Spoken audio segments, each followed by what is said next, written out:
ශ්‍රී Lanka cricket ආයතනය මගින් 2025 වසර පැවැත්වීමට නියමිතව තිබූ ලංකා ප්‍රීමියර් ලීග් තරඟාවලියේ 6 වන අදියර කල් දැමීමට සිදු වූ අතර එය මෙම වසරේ ජූලි මස 8 වනදා සිට අගෝස්තු මස 8 වනදා දක්වා පැවැත්වීමට නියමිත බව සඳහන් කරමින් ශ්‍රී ලංකා ක්‍රිකට් ආයතනය විසින් පසුගියදා නිවේදනයක් නිකුත් කරමින් පවසා සිටියා.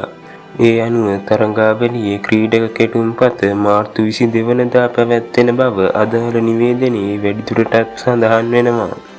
මේ අතර පසුගියදා නිමාවට පත් වූ පාකිස්තාන තරඟාවලියේදී දැක් වූ දක්ෂතා පදනම් කරගනිමින් නවතම 20/20 පන්දු යවන්නන්ගේ ශ්‍රේණිගත කිරීම්වල දෙවැනි ස්ථානය දක්වා ඉදිරියට පැමිණීමට වනිදු හසරංග සමත් වුණා.